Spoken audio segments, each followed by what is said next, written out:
things between Evelyn and Peter started to deteriorate. Evelyn wanted to maintain a sense of independence and have a life outside of her home, but Peter had a different vision for what he wanted of Evelyn. And after 4 years of marriage, Evelyn filed for divorce. However, the divorce was never finalized because tragedy struck for Evelyn in January of 2003.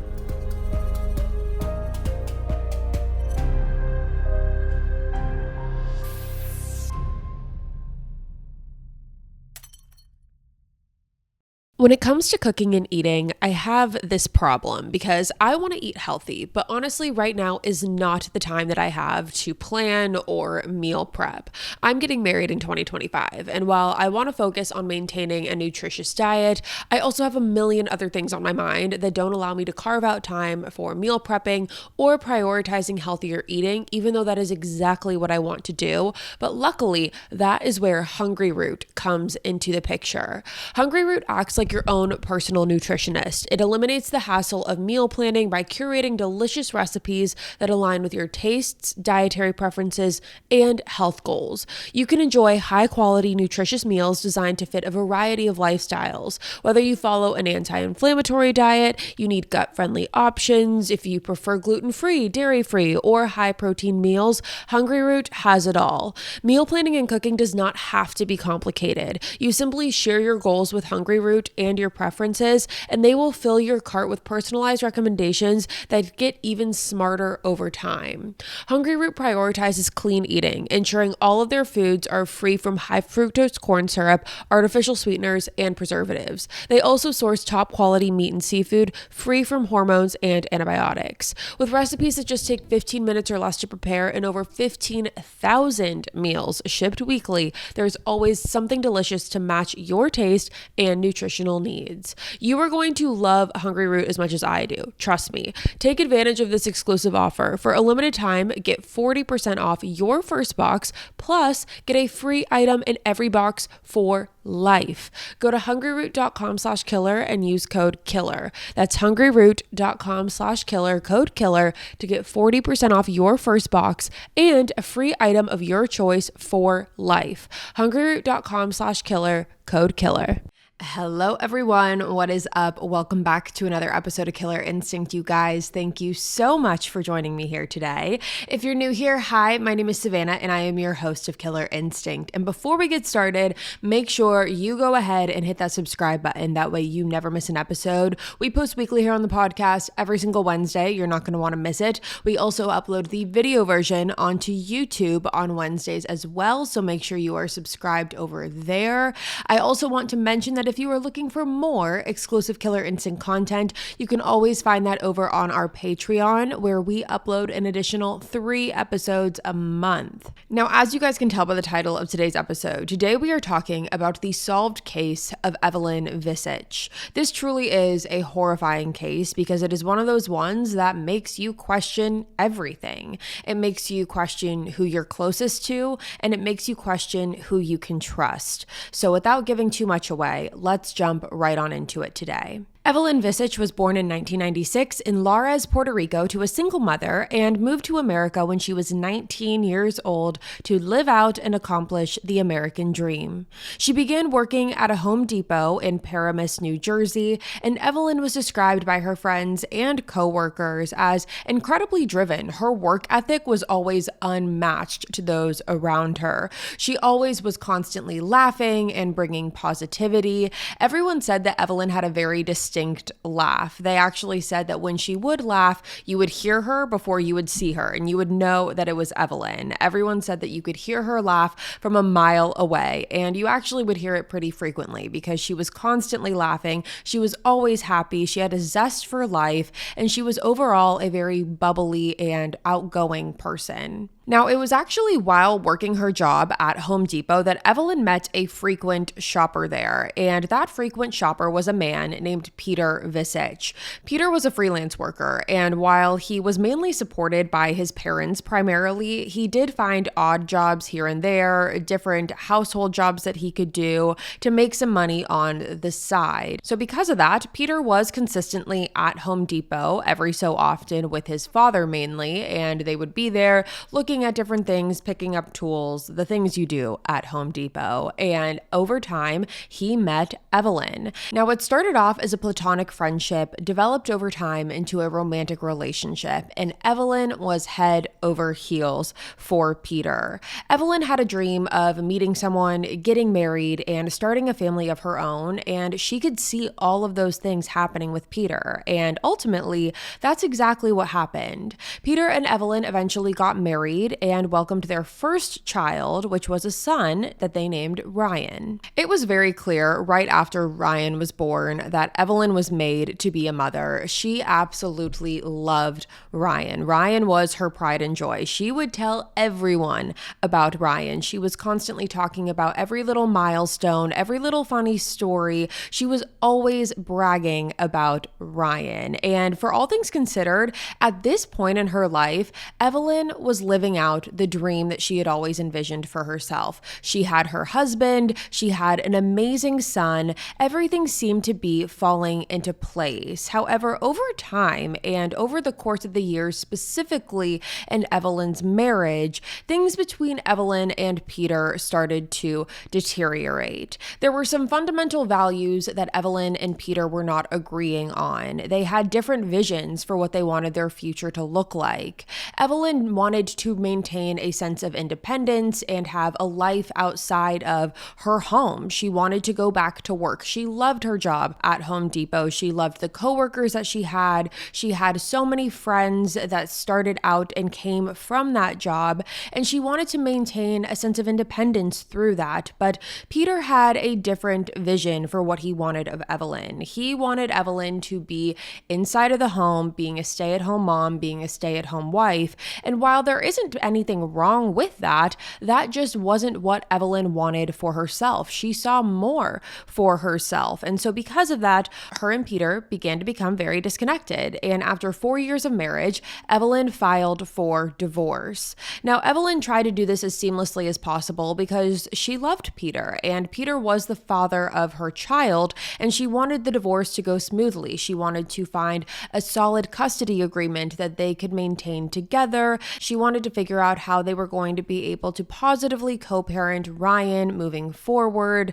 and that was something that was her main and primary focus. However, the divorce was never finalized because tragedy struck for Evelyn in January of 2003. At 10:27 p.m. on January 7th of 2003, the Ramapo Dispatch Center in New York received a 911 call from a woman who claimed that her neighbor, Peter Visich, ran into her home screaming. According to this woman, Peter ran into her house and was screaming that his wife, Evelyn, was found unresponsive on the floor of their home in Chestnut Ridge, New York.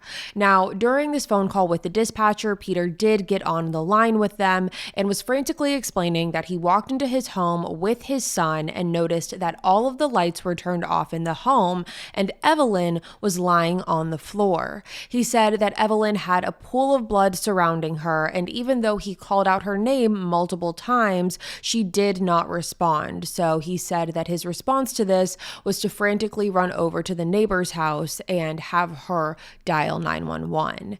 Now, the dispatch center immediately contacted authorities, and officers rushed over to the scene and arrived to the Visich home. Now, when police got there, they said that they were not clear on what kind of scene that they were about to walk in on. They knew that Evelyn was in the house, but they didn't know what state she was in. They didn't know if she was dead. They didn't know if she had severe injuries and would need aid for those. However, they got their answer rather quickly.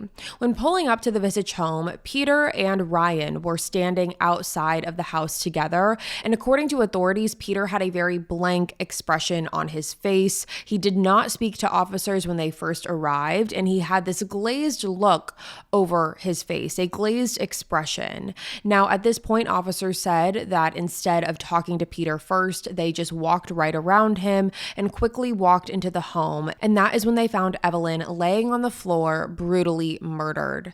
Evelyn was lying in a pool of her own blood with a knife lodged into her chest. Now, even though the lights in the home were still off, the first thing that police were able to notice with their flashlights was that the blood coming out of Evelyn seemed to be fresh, as it was still actively pooling around her, which led police to believe that the killer could have still been in the home. Now, again, even though the lights weren't working, police canvassed the house to make sure that no one else was inside, and once they were able to confirm that no one else was there, that is when they closed off the home and began processing the crime scene. Now, when the forensics team and the detectives arrived to the home, they got a closer look at how brutal and intense Evelyn's injuries were. Now, the first thing that authorities noticed when they got a closer look at Evelyn was the slit in her throat. Evelyn's throat had been completely slashed, and according to detectives, the cut was so deep that they were able to see her spine. Her neck injury was almost to the point of decapitation. That is how horrible her neck injury was. But along with that, she also had multiple stab wounds in her chest. Police were able to count 2 stab wounds in her chest, and the knife had stabbed Evelyn so deep that it had actually gone completely through and through Evelyn's body. So this tip of the knife was actually stuck in the wooden floor that Evelyn was laying on. That is how deep her stab wounds were. Now, police did scan the knife for fingerprints. However, there was no DNA found on the murder weapon, which was the knife. Now, police did scan Evelyn's body for any defensive wounds that she could have, maybe any on her hands or other parts of her body. However, there were no signs of any defensive wounds. Now, Evelyn's clothes were all still intact as well, and based on first glance, there was no sign of sexual assault on Evelyn. But based off of the brutality of the crime scene, police began to classify this murder as a crime of passion. Whoever did this to Evelyn had to have been incredibly angry towards her. It seemed like this was personal. When it comes to cooking and eating, I have this problem because I want to eat healthy, but honestly, right now is not the time that I have to plan or meal prep. I'm getting married in 2025, and while I want to focus on maintaining a nutritious diet, I also have a million other things on my mind that don't allow me to carve out time for meal prepping or prioritizing healthier eating, even though that is exactly what I want to do. But luckily, that is where Hungryroot comes into the picture. Hungryroot acts like your own personal nutritionist. It eliminates the hassle of meal planning by curating delicious recipes that align with your tastes, dietary preferences, and health goals. You can enjoy high-quality, nutritious meals designed to fit a variety of lifestyles. Whether you follow an anti-inflammatory diet, you need gut-friendly options, if you prefer gluten-free, dairy-free, or high-protein meals, Hungryroot has it all. Meal planning and cooking does not have to be complicated. You simply share your goals with Hungryroot and your preferences, and they will fill your cart with personalized recommendations that get even smarter over time. Hungryroot prioritizes clean eating, ensuring all of their foods are free from high fructose corn syrup, artificial sweeteners, and preservatives. They also source top quality meat and seafood free from hormones and antibiotics. With recipes that just take 15 minutes or less to prepare and over 15,000 meals shipped weekly, there's always something delicious to match your taste and nutritional needs. You are going to love Hungryroot as much as I do. Trust me. Take advantage of this exclusive offer. For a limited time, get 40% off your first box, plus get a free item in every box for life. Go to hungryroot.com/killer and use code KILLER. That's hungryroot.com/killer, code KILLER, to get 40% off your first box and a free item of your choice for life. hungryroot.com/killer, code KILLER. So now let's talk about the Visich home, because this was obviously where the crime took place. And I do want to talk about the fact that all of the lights were off in the home. I know I keep repeating that, but none of the lights were on at the house. And at first, police questioned this. They wondered if whoever the killer was, if the killer could have cut the wires or the electricity in the home. But that didn't make sense because the ceiling fan in the room that Evelyn was found in, which was her bedroom, that ceiling fan was still on and spinning. So when police got a closer look, they realized that this ceiling fan had 4 light bulbs attached to it, or at least it was supposed to. None of the bulbs were actually in the fan when police took a closer look at it, which made them believe that someone would have had to manually remove each of those light bulbs. Now, this was confirmed when police looked down at the trash can in the room and saw that there were 4 light bulbs in the trash can, which police believed were the 4 light bulbs that were supposed to be in the fan. Now, along with that, there was also a wall sconce in the hallway, and that was supposed to have a light bulb as well. However, that had been intentionally loosened. Now, because of this, police were able to theorize that whoever did this intentionally turned out some of the lights in the home to disguise themselves from being seen. Now, even though the house itself, police have said, was not necessarily the most organized, and there were things kind of thrown out sporadically throughout the home, the house did not look burglarized, and they were able to confirm this because nothing in the home was taken, and there were many things that could have been taken. Peter had tools in the house that could have been taken. The electronics could have been taken, but nothing in the home was missing. Now, because of this, it made police wonder if whoever did this was trying to throw police off by messing up the home to make it appear that this was a robbery gone wrong. Now, along with that, there was no sign of forced entry in the home. There were no broken windows, there were no broken doors, but something that police did notice when they looked at the perimeter of the home outside was that there were footprints found in the snow that led to the back door of the home. Now, again, remember, this was January in New York, so there was some snow on the ground, and because of that, police were able to see footprints leading into the back door of the home, which obviously led police to believe that that was the killer's point of entry. Now, at this point, police decide that they needed to walk to the front of the home and speak with Peter. And initially, Peter explained to authorities that he and Ryan came home that evening, and when walking inside is when Peter discovered Evelyn's body on the floor. Now, it was in this conversation between Peter and authorities that Peter learned the extent of Evelyn's injuries. He was learning about the brutality of his wife's murder, and according to police, they were a little thrown off by Peter's demeanor. Peter did not seem to be shocked at all about his wife's death. In fact, police describe him as having a quote-unquote stale look on his face. But when looking at Peter himself, there was nothing physically that led police to be suspicious, thinking that maybe Peter could have somehow been involved in this. There was no blood on Peter, there was no scratches or marks on him, his clothing was all intact, so there were no obvious signs on Peter at first look. But obviously, considering the state of Peter and Evelyn's marriage, how they were going through a divorce, and now Evelyn was dead, it definitely raised a lot of questions for authorities, and they wanted answers to those questions. So they brought Peter down to the police station to get those answers. Now, according to Peter, he said that him and Evelyn's relationship deteriorated over time because they realized that they wanted different things in life.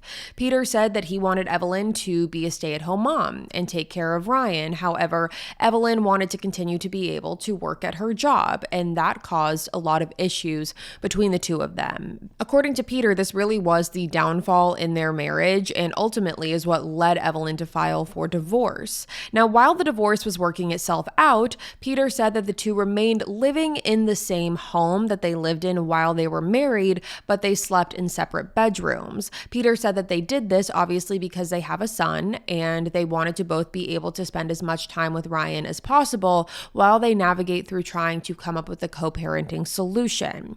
Now, Peter claimed that on January 7th, the last time that he saw Evelyn alive was in the morning. So he saw Evelyn alive on the morning of January 7th. He said that on the morning of the 7th, he woke up, got himself and Ryan dressed, and then drove Ryan over to his mom's house where they remained for the duration of the day because Peter was doing some household work for his mom. Now, again, Peter said that him and Ryan stayed there for about 12 hours, leaving at approximately 8:30 p.m., and afterwards, he went to the Palisades Mall with his son. Peter said that around 9 p.m., he called Evelyn to see where she was, which is when she told him that she was just leaving a friend's house and would be back in the next 20 minutes or so to their home. Now, at 10 p.m., Peter said that he received another phone call from Evelyn asking where he was, and this is when he told her that he stopped off at the grocery store to pick up some milk, and he was coming home after that.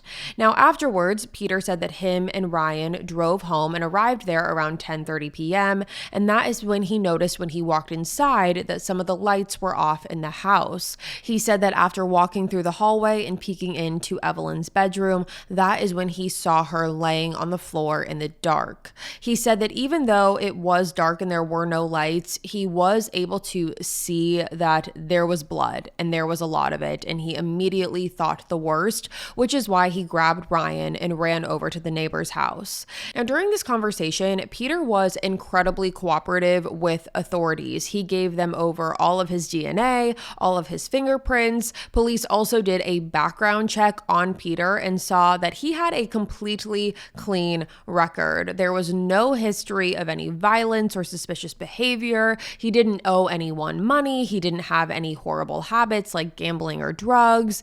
And in order to confirm Peter's alibi, police did contact Peter's mom, who confirmed that she was with Peter the majority of the day on January 7th. And they were able to confirm the rest of his alibi about being at the Palisades Mall and the grocery store through surveillance cameras. So they saw Peter on the cameras at the Palisades Mall. They also saw him at the grocery store buying milk at 10:15 p.m. on January 7th. And Peter also provided the receipt that he got from the grocery store. So because of that information, police were pretty confident that Peter had nothing to do with this. They thought that the likelihood that Peter was seen leaving the grocery store at 10:15 with his son to then go home, arrive home at 10:30, brutally murder Evelyn with his son still there, and then run over to the neighbor's house with his son in a 7-minute time span without having any markings on him whatsoever just did not seem plausible. So at this point, police realized that they needed to start expanding their suspect pool, and they asked Peter if there was anyone that he thought would have wanted to hurt or murder Evelyn, if there were any enemies that she had, if there was anyone who was acting suspicious towards her, if she had mentioned anything about feeling uncomfortable or unsettled around anyone. Now, Peter did explain to authorities at this point that Evelyn had been recently dating a coworker of hers from Home Depot named Mike Granda. So naturally at this point, police wanted to speak with Mike. The following morning, police drove to Home Depot not only to speak with Mike, but to also speak with Evelyn's other coworkers. They wanted to get an understanding from Evelyn's friends about what her life was looking like at that time. And all of Evelyn's coworkers spoke extremely highly of her and were absolutely devastated to learn of her death. And it was while all of these conversations were happening with Evelyn's coworkers that Mike had arrived for his shift at Home Depot that morning. And it was then that he also learned of Evelyn's death. And immediately upon hearing this horrible news, Mike became visibly upset. He was crying, and he actually told police that he was with Evelyn the night before, the night of January 7th, the night of her murder. Now, when police heard this, obviously, this was news to them at that point. They did not know that Mike and Evelyn were together on the night of the 7th. And it was something that they had to question. They had to look into this because they wondered, did something happen between Evelyn and Mike while they were spending time together? Was there an argument? Was there a domestic dispute? And to get their answers, they asked Mike to go down to the police station with them, which he agreed to do. Now, at first, police asked Mike to explain his relationship with Evelyn. And according to Mike, he said that the two started out as just friends. They met at Home Depot, but over time, their relationship turned from platonic to romantic. Now, according to Mike, he said that on the afternoon of January 7th, Evelyn and his shifts ended at the same time, which was 3 p.m. Now, when they said goodbye, Mike said that Evelyn told him that her plans were to go to the Garden State Plaza Mall to return some clothes that she needed to give back. Now, afterwards, she was planning on having dinner with her son Ryan that night. So that is what Evelyn's afternoon and evening were set out to look like on January 7th. But things changed when Peter called Evelyn and told her that he was going to take Ryan to his mom's house to have dinner instead. So at this point, Evelyn is thinking that she's no longer having dinner with her son because her son is going off with Peter. And so now her night becomes free. So this is when she called Mike and told him that her plans had changed. And when he heard this, Mike automatically told Evelyn to come over and they would have dinner at his apartment. Mike had an apartment in West New York, New Jersey, and that is where Evelyn met him on the night of January 7th. The two had dinner together. Mike said that it was a great night, and at around 9 p.m., Evelyn received a phone call from Peter wanting to know where Evelyn was. And according to Mike, Evelyn had told Peter that she was just leaving a friend's house and she would be home in around 30-ish minutes. Now, again, what we know now through Peter is that Peter had also received a call from Evelyn at 10 o'clock p.m. after she had gotten home and he was still not there. And that is when he told her that he had gone to the grocery store. Now, according to Mike, he said that after Evelyn left, he remained at his apartment for the remainder of the night. And police were able to confirm this through looking at his cell phone data and was able to see that Mike had remained in his apartment. His phone never moved from his apartment for the entirety of the night. Now, similarly, Mike was also very cooperative. He gave police access to his apartment, his car, his records, DNA. He wanted to give police everything they needed to rule him out as a suspect. Mike said from the very beginning that he knew that he was going to be looked into for this because not only was he the love interest in dating Evelyn at that time, but also he was with Evelyn the night he was murdered. So he was very well aware of why logistically he would have been looked into for something like this. And so because of that, he was very cooperative in giving police absolutely everything that they needed in order to rule him out, which they were able to do. They were able to quickly rule Mike out as a suspect. And according to all of Evelyn's friends and family, they knew from the very beginning that Mike had nothing to do with this. So for police, they're now back to square one. And at this time, they really did not know where to turn to at this point. All they kept hearing over and over again through everyone that knew Evelyn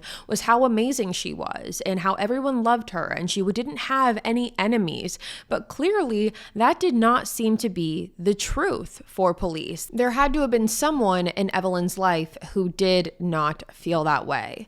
Now, police, like I said from the beginning, they initially questioned if this could have been a robbery gone wrong. However, they ruled that out based off of the fact that nothing was stolen, nothing of value was taken, there was no forced entry, and along with that, just based on the brutality of the murder itself. So police now had to ask again, who would want to do this to Evelyn? Now, 3 days after Evelyn's murder is when this investigation really took a turn, because 3 days after Evelyn's death, Mike had actually brought a box of Evelyn's personal items to police. According to Mike, Evelyn had kept some of her items at his apartment, and this box was those items. So he brings the box to authorities, and when authorities are sifting through this box, they notice a smaller box inside of it. And when they opened up the smaller box, they discovered audio recordings. Now, they did not know what was going to be on these audio recordings, but once they figured out what was, it completely changed the course of this investigation. According to Mike, he said that he did not listen to the recordings, but he figured he would give the box to authorities because he figured it would be helpful in maybe some capacity, considering police were at square one again. So police now take these audio tapes and they begin listening to them, and they were shocked with what they discovered. On the audio tapes, it was clear that Evelyn had been secretly recording arguments that she was having with Peter. And there were a lot of them. Now, it was very clear from these audio recordings that the marriage between Peter and Evelyn was a very different picture than the one that Peter had initially painted for police. Through these audio recordings, police were able to see that Peter wanted full control over Evelyn. Not only did he want to know where she was at all times, where she was going, but he would do things like take her phone privileges away. He would cut off her phone. He would take her car privileges away. He in many ways treated her as a child rather than his wife. And again, this is a very different picture than Peter had initially told police. He just painted this picture of, oh yeah, we were on two different wavelengths with what we wanted. We had different visions of our future. There was no hard feelings, this, and that. But it was very clear that that was not the case. In the audio recordings, Peter was heard saying that he wanted to take full custody of their son Ryan, and he wanted to sell the home that him and Evelyn lived in, which was not what Evelyn wanted. She said in these recordings that that is not what she wanted to do. So these were two things that Evelyn did not want that Peter did. So with this, it really paints a motive for authorities: custody and the house. These were two things that were talked about on these tapes, along with a lot of other things, but two main points that police could look at and say, Peter could have thought that if Evelyn was out of the picture, he doesn't have to deal with any of this. He gets to have full custody of his son, and he also gets to sell the house. So this points to motive, and police wanted to talk to Peter again. However, this time, he was done talking. At this point in the investigation, Peter had lawyered up, but police were able to get a search warrant for Peter's car. Now, when they did this, and when they searched through the car, they discovered a white envelope in the back seat of the car, and in that envelope was $3,700.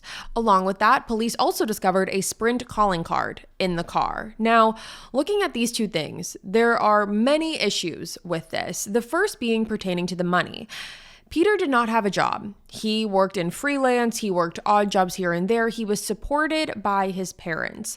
There was no reason for him to have that kind of cash just in his car. It just didn't make sense. So to get answers on this, police reached out to Peter's bank account and saw that there was no large cash withdrawal or any suspicious activity coming from Peter's bank account. So it raised more questions. And if you don't know what a calling card is, it's a physical card with a number on it that someone could dial to reach you at. And instead of the charge going to your phone bill, it would go to your credit card instead. But Peter had no use for a call card, or at least he shouldn't have. He had a cell phone. He had a landline. So it was suspicious that he would have this calling card. And it was even more suspicious when police realized how actively he was using this call card. When police looked into the call card, they discovered that there were 44 phone calls made to the same number from this call card, starting from the beginning of November of 2002 all the way to January of 2003. And those 44 phone calls, like I said, were all to the same number. They were all to the same person. And that person was 41-year-old Frank Thorne. Now, Frank Thorne was actually in jail at this time. At the time the police discovered his name and number connected to the call card, he was in jail. He was serving time in jail in New Jersey for a DWI and having a handgun in his car. But what's important to know here is that at the time of Evelyn's murder, he actually was not in jail. It wasn't until shortly after Evelyn's murder that he turned himself in because he had a warrant out. So he turned himself in for this DWI and handgun charge. He turned himself in to the county jail and was sentenced to serve a year in jail. Now, this was very telling to police right off the bat because this made it appear as if Frank was almost hiding in jail. He was hiding in jail from authorities. Now, immediately, police were able to subpoena Frank's phone records. And what they discovered is that the day prior to Evelyn's murder, so on January 6th and as well as January 7th, Frank was in the vicinity of the Visich home. He was in Chestnut Ridge the day before and the day of the murder. And mind you, he did not live anywhere near Chestnut Ridge. There was no reason for him to be in Chestnut Ridge, but he was there. Now, along with that, police also got a warrant to search Frank's apartment and his computer. And in the computer, they discovered that Frank had made a search for directions. He went online to look up directions, and the directions were starting from his house and ending at the Visich home. Not in the area, the exact home. Now, with this, authorities knew that they needed to speak with Frank, and at this time, they were pretty confident going into this about what was happening here. At this point, police were very confident that Frank had been hired to murder Evelyn, and they believe that he was hired by Peter. Now, the big reason for this, again, was the call card and the money that was found in the back of Peter's car. So immediately, police set up an interview with Frank in the county jail, and they said that when Frank walked into this interview room, they could tell immediately that he was nervous. And when he saw the evidence boxes for Evelyn's case, that is when he became very uneasy. Now, immediately, when sitting down with Frank, detectives told him that they knew that he was involved. There was no getting around it. They knew that he was involved in this somehow, but they basically needed to know why. They told Frank that if he was honest with them, then they could help him potentially get a deal or help him with his sentencing. And to their surprise, Frank was actually very, very willing to talk. Frank automatically confessed and said that he was, in fact, the person who killed Evelyn. He confessed to the murder, and even more than that, said that he was hired by Evelyn's husband, Peter Visich. He said that he was introduced to Peter 3 months prior to Evelyn's murder through a mutual friend. Peter had approached this mutual friend and asked if this friend knew anybody that could quote unquote take care of his wife, Evelyn. That is when Peter was connected to Frank, who requested $10,000 in cash for the kill. The plan was that $5,000 would be paid up front and the additional $5,000 would be paid after the murder. Peter actually borrowed the money from a friend. He took out the loan for his wife's murder from a friend to get the cash, and he was able to give $5,000 of it to Frank up front, and they did this exchange in the parking lot of a pizza shop. Frank said that Peter was very reassuring that he would give Frank the remainder of the money after the murder was completed, and was very persistent in telling Frank that he wanted this done sooner rather than later. Now, Frank said that he met Peter the day before the murder at his home. So on January 6th, Frank met Peter at their house. And when Frank got there, he said that Peter gave him a tour of the layout of the home and told Frank that he would be able to gain entry to the house through the back door because Peter was going to leave it open for him. Peter then told Frank Evelyn's schedule, told him when she was going to be home, and also told Frank that he was not going to be there because he was going to be doing different things in order to secure his alibi. Frank said that on the day of January 7th, he waited for the sun to go down before driving over to the Visich home. He entered through the back door as it was unlocked, and once he got inside, he unscrewed the light bulbs in the home to disguise himself in the dark and waited for Evelyn. Frank said that Evelyn arrived home at approximately 10 p.m. and he approached her from behind and held a gun to the back of her head, leading her up to the bedroom. Frank tried to reassure Evelyn by telling her that he was only there for a robbery and he was not going to hurt her. He said that he could tell that Evelyn was frantic, scared, and hysterical, not knowing what was coming next. According to Frank, he told Evelyn to get on his knees facing away from him, and that is when he took a knife out of his pocket and stabbed her twice in the back. After that, he said he then grabbed her by the forehead and slit her throat twice. He said he sliced it once and sliced it again. And he said that during this, he could actually hear the blade of the knife hitting Evelyn's spine. Afterwards, Evelyn fell to the ground, and that is when Frank said he stabbed her an additional 2 more times and left the knife in her chest. Now, obviously, this was absolutely horrifying for police to hear, and they knew that not only did they need to charge Frank with this murder, but they also needed to charge Peter. Because even though Frank was the one who committed the act of the kill, Peter was the one who orchestrated the entire thing. On Valentine's Day of 2003, an arrest warrant was made for Peter Visich. Police arrived to Peter's home and knocked on the door. When Peter opened the door, police told him that they had caught the man who murdered Evelyn, and Peter seemed surprised and asked who. And that is when police informed him that they were there to arrest him. So at this point, both Peter and Frank were being charged for Evelyn's murder. But like I had mentioned earlier, because Frank gave police a confession and was very cooperative with them, police were able to cut Frank a deal, and he was only sentenced to 20 years to life for the first-degree murder of Evelyn. Now, as far as Peter actually pled not guilty to his charge, and he went to trial. The trial for Peter began in November of 2003, and the trial lasted for 8 days. Now, throughout the duration of the trial, Evelyn's friends and family were there in support of her, and Peter did not take the stand during his trial. However, everyone that was there claimed that Peter showed absolutely no emotion during this trial whatsoever.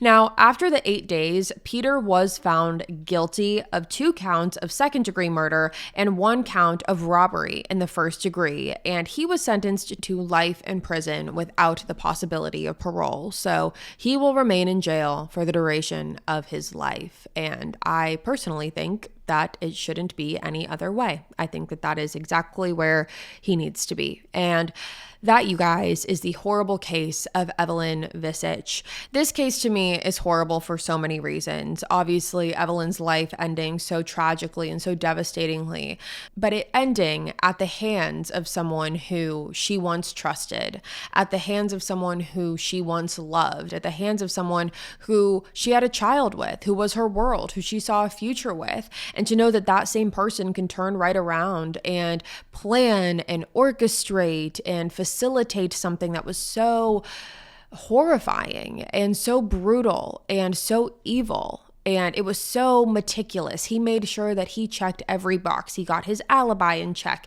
He had the receipts. He was with his son.